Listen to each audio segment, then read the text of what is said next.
Assalamualaikum warahmatullahi wabarakatuh. Saya Bintang Cahyani Inayah, jurusan Pendidikan Biologi kelas B. Di sini saya akan menjelaskan mengenai analisis saya terhadap artikel Artificial Intelligence in Human Genomic and Biomedic. Adapun latar belakang dari artikel ini yaitu genomika manusia dan biomedis adalah adanya kebutuhan untuk mengatasi kompleksitas data genomik yang semakin meningkat.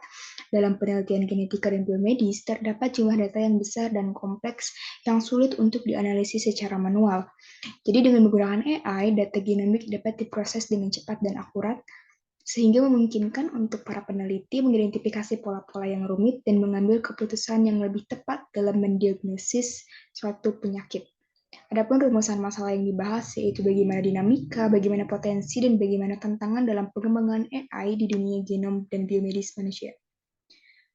Adapun metode dalam artikel ini yang digunakan, sebetulnya dalam artikel ini tidak disebutkan atau dijelaskan secara spesifik bagaimana metode apa yang digunakan dalam penerapan AI dalam bidang genomika manusia dan biomedis ini. Namun, AI dapat menggunakan berbagai metode seperti machine learning, deep learning, dan algoritma genetika untuk menganalisis data genom dan memproses informasi yang kompleks dalam genom. Oke, langsung ke dinamika penelitian genetika dan biomedis, yaitu ada penerapan teknologi. Jadi penggunaan teknologi baru memungkinkan akselerasi dalam memahami kompleksitas genom manusia. Ada pula kolaborasi yang menginspirasi. Para peneliti, dokter, dan ahli komputer itu bersatu bekerja sama untuk meretas tantangan ataupun memecahkan masalah yang lebih kompleks dalam bidang ini. AI dalam genomika manusia. Jadi dalam revolusi AI dalam genetika manusia dan jelajahi bagaimana komputer itu dapat memproses data genom dengan lebih cepat dan akurat. Ada pula potensi aplikasi AI dalam genomika dan biomedis. Adanya diagnosis presisi, jadi AI memungkinkan identifikasi penyakit genetik dengan akurasi tinggi berdasarkan data genom individu. Ada pula penelitian genetik lanjutan. Jadi dengan bantuan AI, peneliti dapat menggali informasi yang lebih kompleks dalam genom secara lebih efisien. Terapi personalisasi. AI memungkinkan pengembangan terapi yang disesuaikan dengan karakteristik pada genetik suatu pasien. Tantangan dalam pengimplementasian penerapan AI dalam pengobatan, yaitu ada privasi dan keamanan data.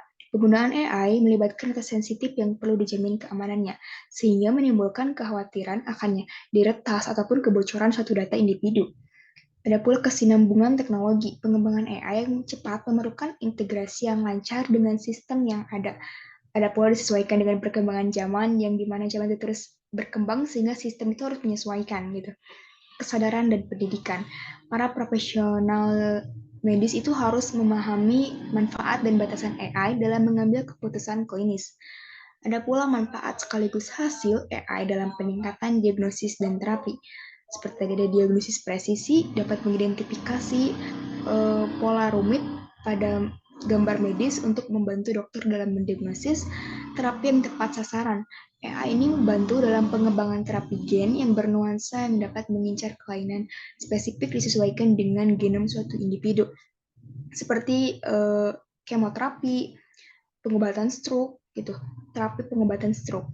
Ada pula melacak kesehatan. Sensor cerdas berbasis AI ini membantu dalam memantau kondisi kesehatan pasien dan mencegah penyakit, seperti smartwatch yang dapat mengetahui kadar gula dalam darah, kolesterol, juga kesehatan jantung. Ada pula eksplorasi bioinformatika menggunakan AI. AI itu mengubah cara kita menganalisis data genomik dan memahami kompleksitas hayat dalam skala yang belum pernah terjadi sebelumnya. Ada kesimpulan dan poin penting.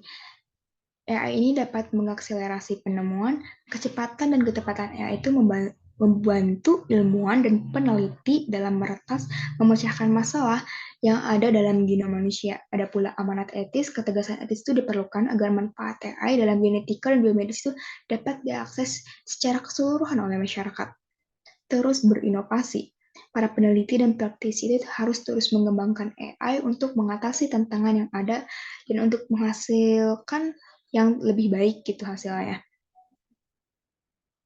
Oke, jadi sekian dari saya. Terima kasih. Wassalamualaikum warahmatullahi wabarakatuh.